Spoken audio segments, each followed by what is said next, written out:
Olá, amigo telespectador, sejam bem-vindos a mais uma edição do Esporte Mais. Você vai ficar sabendo tudo o que aconteceu com a bola rolando nos 4 cantos do mundo. Vamos agora chegando com mais um Esporte Mais, destacando a Copa do Brasil, Brasileirão, eliminatórias da Copa, o esporte nas cidades e os clubes das demais divisões do futebol do Rio de Janeiro. Está no ar o Esporte Mais. Vem com a gente!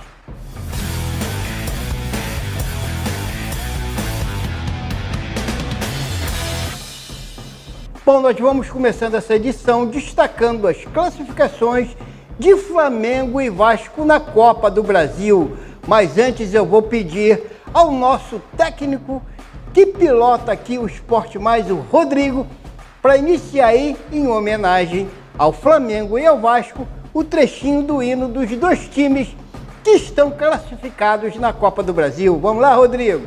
Solta o som aí que a gente começa falando. As classificações de Flamengo e Vasco na Copa do Brasil.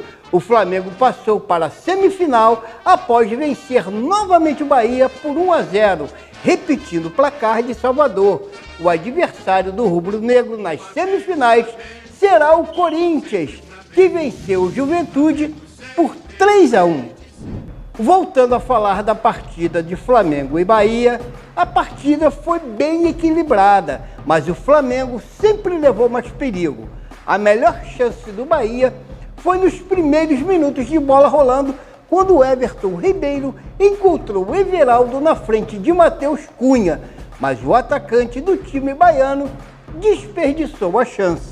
Já no segundo tempo, Arrascaeta fez o gol da vitória após receber um belo passe de Bruno Henrique. Nós vamos conferir um trecho da coletiva do técnico Tite e do auxiliar Kleber Xavier após a partida. Boa noite, Tite, Kleber, Luana Trindade aqui da Flá TV. Primeiro, obviamente, parabéns pela classificação.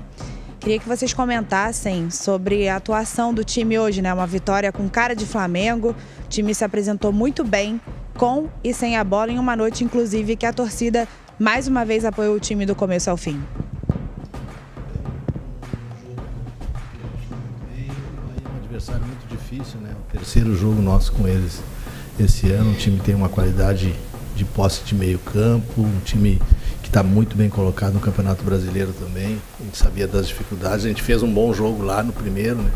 Dentro da estratégia que a gente montou, não dando chances a eles, e na oportunidade que apareceu a gente fez o nosso gol. Hoje a gente já conseguiu dentro de casa, era o nosso objetivo, manter esse jogo consistente defensivamente e a busca do gol, né? Fizemos 1-0, poderíamos ter feito em mais oportunidades que criamos e demos muito poucas oportunidades para o Bahia no jogo. Acho que aquela primeira oportunidade que passou perto no início do jogo e depois a gente foi consistente. Fizemos um grande jogo no equilíbrio, que é aquilo que a gente busca, né? Defender bem e atacar da melhor maneira possível. Defender bem, atacar e bolas paradas, defensivas e ofensivas. Quando tu conjuga esses fatores todos, a gente tem um retrato se a equipe jogou bem ou não. Tite, Kleber, boa noite, parabéns pela vitória. João Pedro Fragoso do Jornal Globo. Tite, eu queria te perguntar qual foi a estratégia que vocês pensaram não só para essa partida, mas para a sequência da temporada sem o Pedro, e qual a sua avaliação desse primeiro momento de como a equipe se adaptou a essa estratégia? Obrigado. Nós não fizemos projeção para o restante da competição sem o Pedro. A gente fortalece a quem está e o campo vai falar.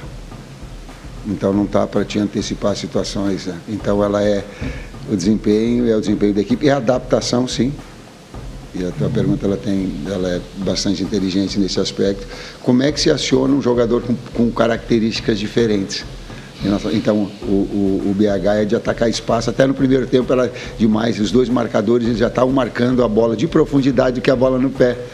E no intervalo nós falamos, tem bola que é para ti, BH no pé, tem hora que ela é de apoio. O Gerson chamou ele de dizer, faça a finta, que ela vai entrar para ti também fazer em 2 tempos, porque eles estão dando essa possibilidade. É muito difícil de marcar um jogador que tem essas características do BH, fora o cabeceio que ele tem.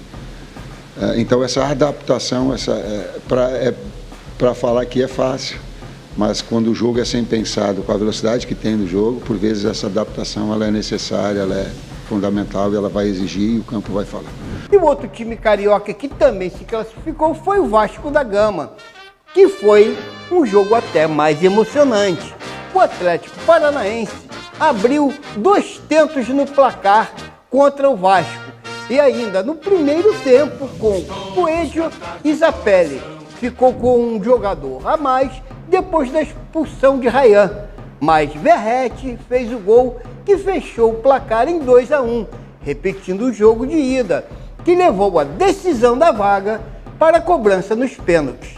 Foi a vez de Léo Jardim brilhar e defender a cobrança de Canóbio e garantir a vaga na próxima fase da competição.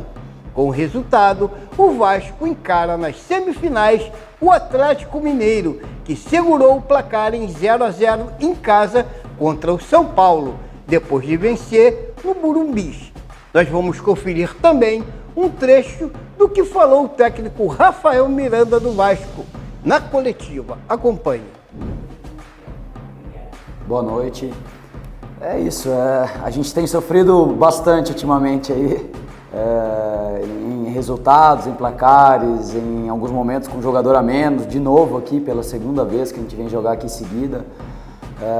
Acho que isso tem norteado um pouquinho o nosso trabalho, né? Sofrer um pouco mais do que a gente gostaria, mas eu acho que também nos faz elevar um nível acima. Eu acho que a gente está cada vez sofrendo, mas conseguindo atingir os resultados que a gente gostaria. Hoje não veio a vitória, mas veio a classificação, uma classificação importantíssima. A gente está lutando, batalhando, trabalhando muito para a gente evoluir o nível do Vasco, que a gente tem conseguido sucesso aí no Campeonato Brasileiro, na Copa do Brasil, e a gente está muito feliz.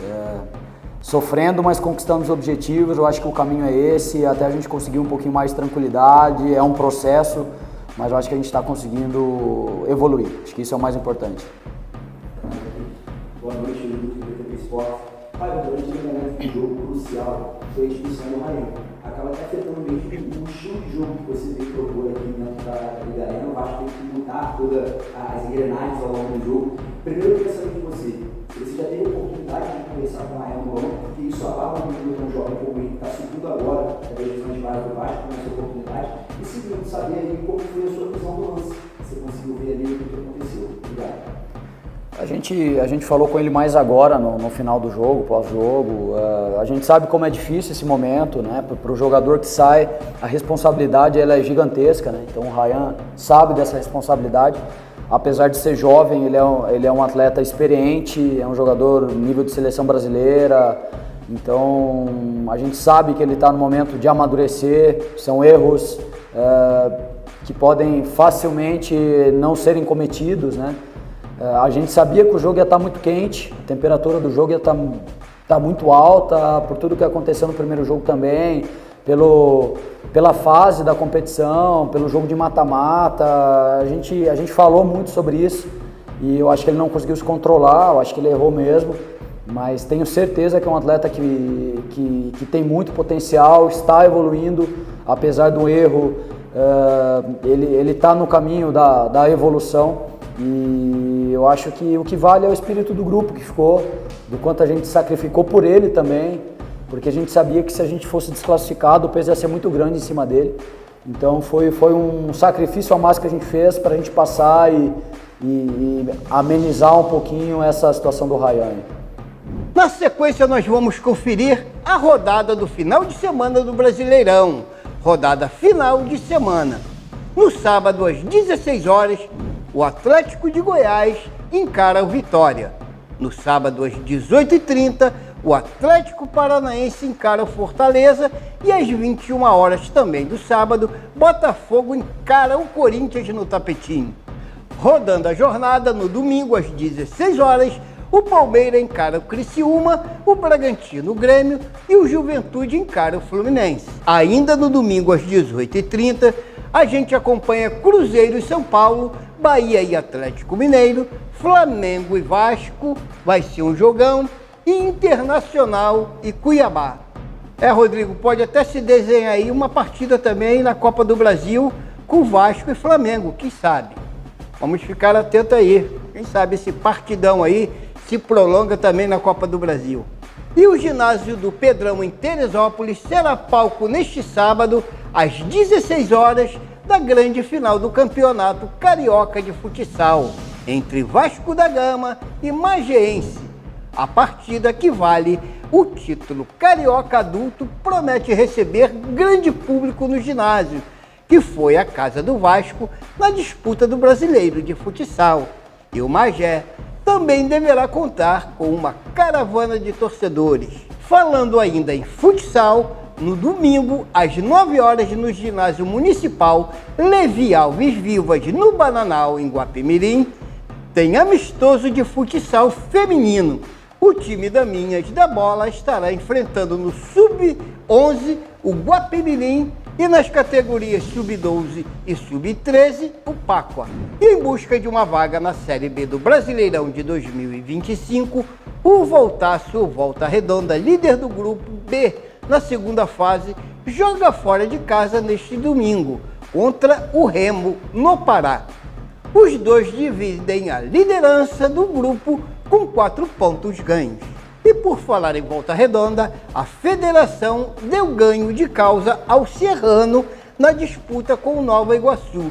E o time de Petrópolis será o adversário do Voltaço nas quartas e finais da Copa Rio. Maricá, Zinzane e Olaria já garantiram a vaga nas semifinais. E agora, Rodrigo, sem hino nacional, para fechar a edição, nós vamos falar da complicada situação da seleção brasileira após a derrota para o Paraguai por 1-0. Com a derrota, o Brasil terminou a data FIFA em 5º lugar das eliminatórias, empatando os pontos com a Venezuela. O técnico Dorival Júnior teve que dar muita explicação. Vocês acompanham a entrevista com ele. O Brasil está 1 ponto agora acima do primeiro eliminado e está acabando o primeiro turno. Que avaliação você faz do jogo e por que o Brasil regrediu nessa partida contra o Paraguai? Eu acho que a expectativa era muito positiva para que pudéssemos realmente ter um jogo um pouco mais consistente, jogar de uma maneira tranquila. Eu acredito que até o momento que nós tomamos o gol inicial, nós tínhamos essa condição. Nós estávamos buscando nos posicionarmos em campo e, de uma certa forma, conseguindo, com trocas de passes, colocarmos a equipe paraguaia atrás da sua linha de meio campo. A partir do momento que sofremos o gol, nós nos perdemos e tudo aquilo que vinha sendo construído até o final da primeira etapa, nós acabamos deixando e abrindo mão daquela condição que nós vínhamos tendo. Foi uma pena, para mim foi o pior tempo desse período que nós aqui estamos, e isso acabou comprometendo o resultado final. Gabriel Salaf, Ponte Verde. É a sua primeira derrota, né, na seleção brasileira. E justo no momento que a gente vê muita pressão sobre essa questão de como o Vini Júnior atua, de como o Paquetá, enfim, outras peças que jogam grandes cenários, tem grandes nomes. E também esse ponto que o Brasil, por exemplo, enfrentando o Gustavo Alfaro, a gente vê um jogo que o Brasil não consegue criar. Tem uma resposta para isso? O que você avalia disso que dá para tirar, que às vezes acaba prejudicando, como você disse, um pior tempo nesse ciclo que você está à frente da seleção? Eu acho que de um modo geral você tem que buscar ganhar um equilíbrio rapidamente. E nós temos um posicionamento, nós temos uma postura que nos dá a posse de bola, uma troca de passe com velocidade, e está nos faltando o detalhe mais importante de uma partida, que são as infiltrações e os momentos finais, para que possamos ser um pouco mais incisivos e um pouco mais diretos. É uma pena isso, estamos trabalhando bastante para que melhoremos essa condição, mas acabou isso, principalmente na noite de hoje, comprometendo muito o nosso resultado, principalmente em razão da primeira etapa e deixamos muito a desejar. Professor, boa noite, Paraná lhe abraça. Fizemos um início bom, depois foi claudicante ao longo do primeiro tempo, e no segundo tempo nós mostramos muita raça, muito empenho. Mas o que mais me despertou a atenção, a instabilidade emocional de certos jogadores, de modo especial, por exemplo, o Vini Júnior, que tomou um cartão praticamente de graça, né? Pelo menos a gente vendo a longa distância. Essa instabilidade emocional é exatamente pela necessidade que o time tem de ganhar e que a gente busca estar entre os 4, 5 primeiros colocados, professor? Olha, não é que pelo momento, pela situação, é uma instabilidade natural de quem está dentro de uma partida. Você está brigando para tentar fazer o seu melhor e nem sempre isso acontece. O que deu para sentir é isso. Não só com ele acabou acontecendo. A própria maneira como foi a primeira etapa, muito carregada, nos faltou sim, nos faltou muita coisa. Hoje eu sinto, sou responsável por isso, não quero aqui penalizar atleta nenhum. Eu acho que nós temos que trabalharmos e entendemos que nós precisamos de muito mais para que possamos chegar ao nível que todos queremos. Nós estamos buscando a todo custo. Não é simples, não é fácil, é trabalhoso, mas nós temos que intensificar para que encontremos rapidamente esse caminho. Essas foram as principais manchetes do nosso esporte, onde a bola rolou. A gente continua aqui acompanhando o desporto nacional e internacional e nas próximas edições atualizando tudo o que acontece dentro das 4 linhas. Agradecendo a você, amigo telespectador e assinante, a nossa equipe técnica e marcando encontro para a próxima edição do Esporte Mais. Obrigado e até lá!